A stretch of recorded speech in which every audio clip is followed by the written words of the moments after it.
we go. We're here. We're live. We got a standing thing going on right now, and it cuts the top of my head off. That's okay. Not that pretty. All right. We're talking about living forever today. I had a patient in yesterday. We had a busy day yesterday, so unfortunately, I couldn't do a morning Joe. I do want to do these every day. I like to get this stuff out in the open. There are questions that people ask us all the time. There are subjects that we read about all the time. We unpack a lot of very interesting, I would consider strange medical advice sometimes people come in with. I looked on the internet, I found something on TikTok. That is not a good resource for a lot of information. Maybe it's a good resource to find someone you might be able to answer a question or two, but man, you got to do a lot of digging. You have to do a lot of vetting when you're talking about finding resources online. But let us help you with some of that. Even if you want us to assist you in vetting a resource, just shoot it over and say, hey, these people are legit. And actually, we have some blog articles on how to pick up people like that. But let's get into the topic here. So we talked about yesterday, like living forever. And no, it is not possible. We actually have tried, or that is, scientists have attempted to get certain organ systems to last a certain amount of time. Let's see how long we can stretch them. If we perfuse them, if we feed those organs, if we do all this work, how long can you keep a heart living? How long can you keep a liver alive? These kinds of things. So what's up, Jeff? Jeff's in the house talking about living forever. Our organs, our tissues do have a finite end date. And frankly, some of that is programmed into you when you're born. Your parents give this to you. Your ancestors give parts of this to you. Whether you're going to be a super tough, great healer, whether you're going to be a bendy, springy, mobile person, that's all kind of baked in. Whether or not you're going to be super active, whether you're going to be healthy, some of that is dependent upon the place you grow up, the people you grow up around. So some of these things are absolutely not up to you. But anytime we perform an intentional health activity, we are lowering our risk for dying, period, across the board. We are lowering our risk for any number of diseases. And the idea, I love to say that human beings tolerate all manner of orthopedic calamity in the fight against cardiovascular disease. We have replacement parts for nearly everything. You can now replace almost each joint.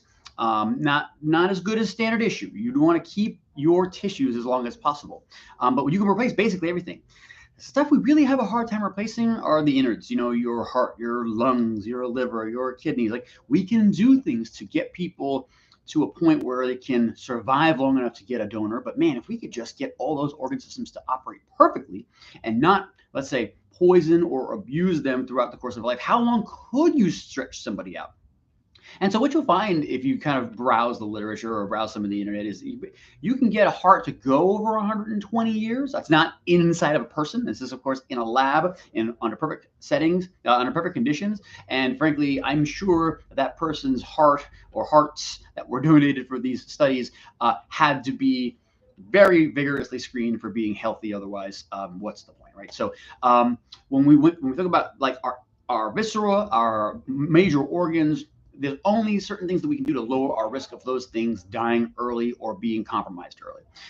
Our bones, our joints, our ligaments, they love moving around. They love a load. So the longer we can do that, and I kind of consider this like the play thing. The longer we can play, the better. The longer we find something fun to do, and we do it for the sake of doing that thing, the longer we will have an easy time loading ourselves. We'll have an easy time presenting to ourselves difficult scenarios that our body has to overcome and go, okay, now I got better at that. That will improve your longevity. I've had multiple occasions where I've come into work after a long weekend of doing gardening and said to one of my coworkers, man, I almost tore my quad this weekend. Like, if I wasn't aware of my space and had a little bit of strength and a little bit of coordination, I would be those people who come in having a catastrophic injury for something that was totally preventable.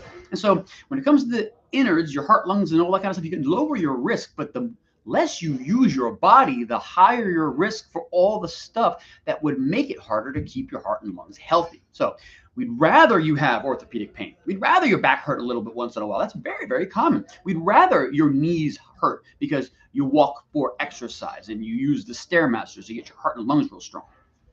So if you wanted to live forever, you would need to utilize your body in such a way to get your viscera, your important organs healthy, that will bang up some of your tissues. Now, so not only is it important to monitor the risk and monitor your disease states of all your internal organs, but you got to say, okay, well, what can I do to ensure that my joints and my muscles and my bones can hold up long enough so it can support my long-term health?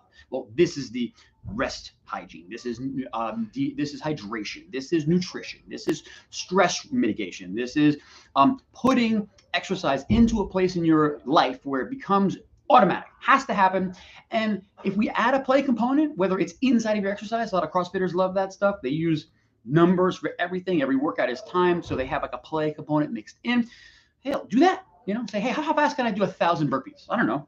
We have a therapist here who's convinced he will always be the best guy at burpees in any room. And actually, I believe it because he's an amazing mover. And so, yeah, why don't you do that one day? Say, once a month, I'm going to see how fast I can do 1,000 burpees. I can rest as much as I like. The idea is you're stretching yourself and you make it play. And the quicker you make it play, the more likely it is to stay around. So get your body moving, keep it moving, rest it. We'll talk about rest and hydration at another time. It's its own topic by itself. But the short answer is I'm sure none of you are resting enough. And rest is where our body rehydrates our joints, where it lowers our descending inhibition, our normal pain generating matrix gets calmed down during those states if we're having good rest. So that's all great stuff. We'll talk about it another time. Look, want to live forever?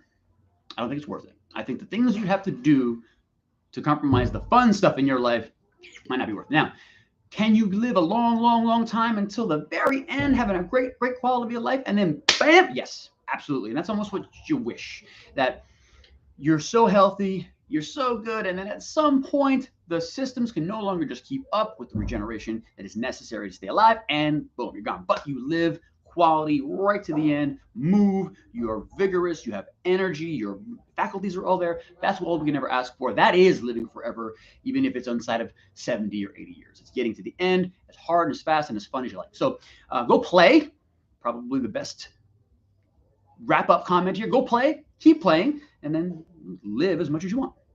That's really all it is. All right, guys, have a good one. Enjoy.